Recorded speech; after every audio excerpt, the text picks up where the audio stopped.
ఇక ఇటు ఒకసారి తెలంగాణ అసెంబ్లీ సమావేశాల అప్డేట్ చూద్దాం. లగచర్ల ఘటనతో అట్టుడికిపోయింది తెలంగాణ అసెంబ్లీ. లగచర్ల ఘటనపై చర్చకి పట్టుబడుతూ బీఆర్ఎస్ ఆందోళన కంటిన్యూ చేస్తూనే ఉంది. రైతులకు బేడీలు వేయడాన్ని తప్పుపట్టింది బీఆర్ఎస్ తీరుపై మంత్రులు అభ్యంతరం వ్యక్తం చేశారు. బీఆర్ఎస్ ఆందోళన మధ్య కీలక బిల్లులకు సభ ఆమోదం తెలిపింది. లగచర్ల ఘటనపై అసెంబ్లీలో చర్చకు బీఆర్ఎస్ పట్టుబట్టింది. ప్రభుత్వ తీరును నిరసిస్తూ అసెంబ్లీలో ఆందోళన చేశారు బీఆర్ఎస్ సభ్యులు. ప్రభుత్వానికి వ్యతిరేకంగా నినాదాలు చేశారు. అరెస్టైన లగచర్ల రైతుల్ని విడుదల చేయాలంటూ బీఆర్ఎస్ సభ్యులు డిమాండ్ చేశారు. అయితే బీఆర్ఎస్ తీరుపై మంత్రులు తీవ్ర అభ్యంతరం వ్యక్తం చేశారు. రైతుల గురించి మాట్లాడే నైతిక అర్హత బీఆర్ఎస్కి లేదంటూ మంత్రి శ్రీధర్ బాబు మండిపడ్డారు.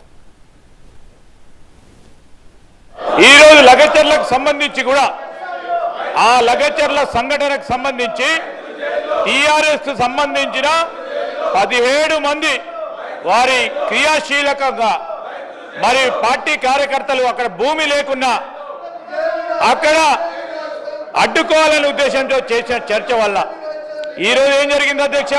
అమాయకులైన గిరిజన వాసులందరినీ అడ్డుకోబెట్టుకొని వారు రాజకీయ ఉద్దేశంతో చేస్తా ఉన్న ప్రయత్నాన్ని ఇప్పుడు కూడా మేము అడుగుతా ఉన్నాం అధ్యక్ష. ఈ రోజు మేము ఇచ్చిన మాట 2 లక్షల రూపాయల వరకు రుణమాఫీ చేసినాం. వాళ్ళ రైతుల గురించి మాట్లాడే 1 లక్ష రూపాయలు రుణమాఫీ అని చెప్పి 10 సంవత్సరాలు తీసుకున్నారు అధ్యక్ష. 10 నెలల కాలంలో 22 లక్షల రూపాయల వరకు రుణమాఫీ చేసి ఈరోజు 22 లక్షల కోట్ల వరకు రుణమాఫీ చేసి ముందుకు పోతా ఉంటే రైతుల గురించి మాట్లాడే నైతిక హక్కు ఉందా అధ్యక్ష వీరికి? బీఆర్ఎస్ హయాంలోనే ఎంతో మంది రైతులకు బేడీలు వేశారన్నారు మంత్రి సీతక్క. లగచర్ల ఘటనలో అధికారుల్ని సస్పెండ్ చేశామన్నారు. ఖమ్మంలో కానీ గిరిజన రైతులకు, ఆదిలాబాద్లో మహిళలకు, మరి జగిత్యాలలో గౌరారం దానికోసం గౌరారం దగ్గర హుస్నాబాద్లో, అదేవిధంగా భువనగిరిలో ఇట్లా అనేక మంది మరి నిరసన తెలియజేసినటువంటి రైతులకు బేడీలు వేసింది వాళ్ళు. మొన్న లగచర్లలో జరిగిన దాని విషయంలో దృష్టికి రాగానే సీఎం గారు వెంటనే సంబంధిత అధికారులను కూడా సస్పెండ్ చేయడం జరిగింది.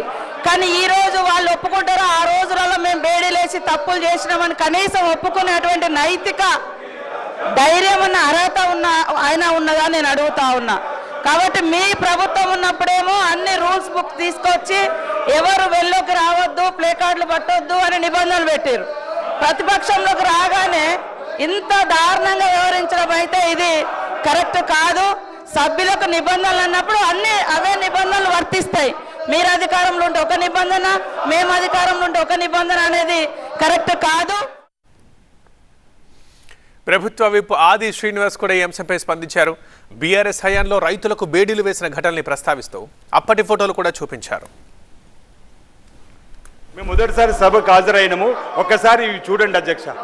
ఆనాడు ఖమ్మము, అదేవిధంగా కోడు కేసులో జైలుకి వెళ్ళినటువంటి మహిళలకు సంబంధించినటువంటి అంశం కానీ, ఈరోజు కోడు కేసులో జైలుకి వెళ్ళినటువంటి మహిళలకు సంబంధించి ఈరోజు నేను ఒక్కటి చెప్పదలుచుకున్న అధ్యక్ష.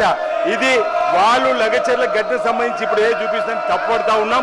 ఆనాటి మీ ప్రభుత్వ హయాంలో ఇవి చూడండి అని చెప్పి ఒక మాట నేను చెప్పడానికి కోసం ప్రయత్నం చేస్తూ ఒకసారి దయచేసి గమనించాలి. బీఆర్ఎస్ ఆందోళనల మధ్య పలు బిల్లులకు అసెంబ్లీ ఆమోదం తెలిపింది.